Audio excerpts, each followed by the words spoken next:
কি সুন্দর হয়েছে দেখুন, নতুন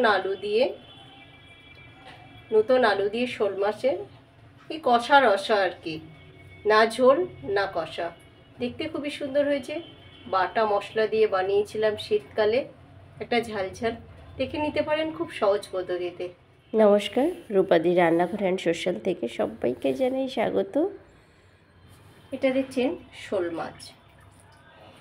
মাছ এখানে আমি মানে কাঁচা দেখানোর আগে দেখিয়ে নিলাম, মানে হলুদ মাখিয়েছি তারপর দেখালাম।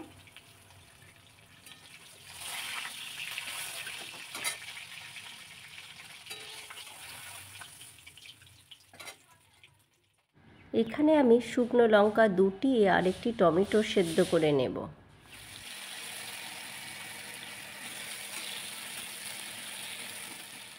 রান্নাঘরের মেন উপকরণ হচ্ছে, রান্না করতে গেলে আপনাকে মশলা, সেই মশলাটা কিন্তু সুন্দর করে আপনাকে প্রথমে বানাতে হবে। আমি এখানে সিদ্ধ টমেটো আর শুকনো লঙ্কাটা বেটে নেব।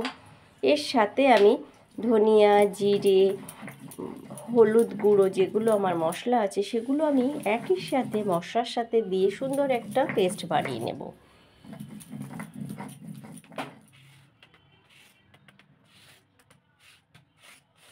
তেল দিলাম,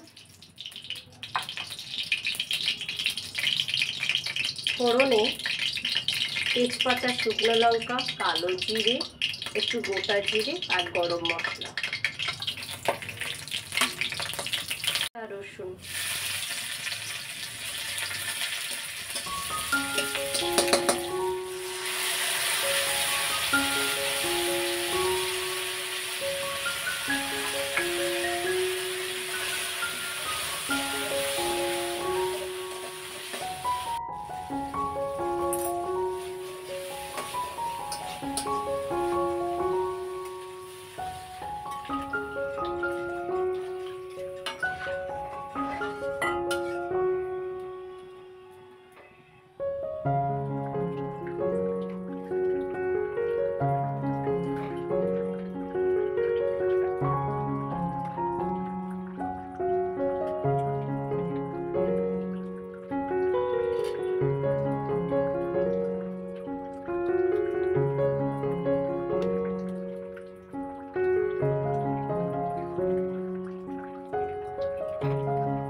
কাশ্মীরি লঙ্কা দিইনি, দইও ব্যবহার করিনি, কত সুন্দর কালার হয়েছে দেখেছো, কত সুন্দর হয়েছে।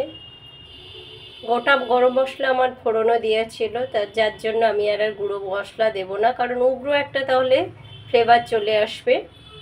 গরম ভাতে নতুন আলু দিয়ে দারুণ লাগবে কিন্তু খেতে। সহজ পদ্ধতিতে তোমরাও বানাতে পারো এরকম ধরনের।